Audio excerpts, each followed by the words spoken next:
আসসালামু আলাইকুম। কেমন আছেন সবাই? আশা করি আপনারা অনেক ভালো আছেন। আলহামদুলিল্লাহ, আল্লাহর অশেষ রহমতে আমিও অনেক ভালো আছি। আজকে আমি আপনাদের জন্য নিয়ে এসেছি বলেন তো? এটা কী জিনিস? এটা কিসের ডিম বলেন তো? নিশ্চয়ই আপনারা বুঝতে পেরেছেন, এটা হচ্ছে হাঁসের ডিম, মানে পাতি হাঁসের ডিম। সবাই তো মুরগির ডিম রান্না করে দেখায়, আমি না হয় পাতি হাঁসের ডিম রান্না করেই দেখাই। তাই এখানে হাঁসের ডিম রান্না করার জন্য সমস্ত উপকরণ নিয়ে নেওয়া হয়েছে। আমি প্রথমে কড়াই বসেছি, কড়াতে তেল দিয়েছি। তেলটা যখন গরম হয়ে যাবে তারপর পেঁয়াজ কুচনে দিয়েছি। পেঁয়াজটা যখন ব্রাউন কালার হয়ে যাবে সেখানে আমি এক এক করে পেঁয়াজ বাটা, আদা বাটা, রসুন বাটা দিয়ে দিলাম। তারপর একটু কষে নিব।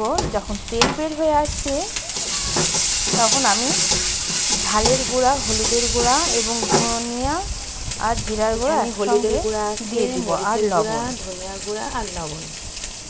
তারপর সেগুলোকে ভালোভাবে কষিয়ে নেওয়া হবে। কষানোর এক পর্যায়ে যখন তেল বের হয়ে আসবে আমি একটু পানি দিয়ে দেব।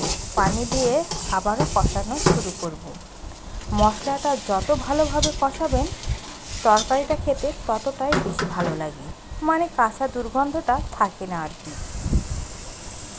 এই যে মশলা কষানো প্রায় শেষের দিকে, তারপর ডিম রান্না করার জন্য আমি পানি দিয়ে দিব, মানে মোড় যেটাকে বলা হয়।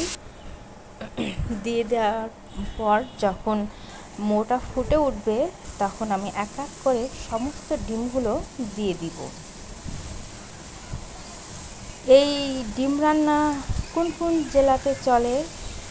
আমাদের এই জেলাতে, মানে আমাদের কুষ্টিয়া জেলাতে এই ডিম রান্নাটা চলে। কুষ্টিয়া, মেহেরপুর, চুয়াডাঙ্গা এই জেলাগুলোতে এই ডিম রান্নাটা হয়ে থাকে। এই ডিম রান্নাটার নাম হচ্ছে পানিপোস। আপনারা কী নামে চেনেন এই ডিম রান্নাটা?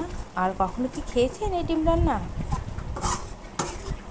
যদি খেয়ে থাকেন কমেন্টস করে বলবেন। এই যে ডিম রান্না প্রায় শেষের দিকে, যখন গা মাখা ঝোল হয়ে যাবে তখন আমি নামিয়ে ফেলবো।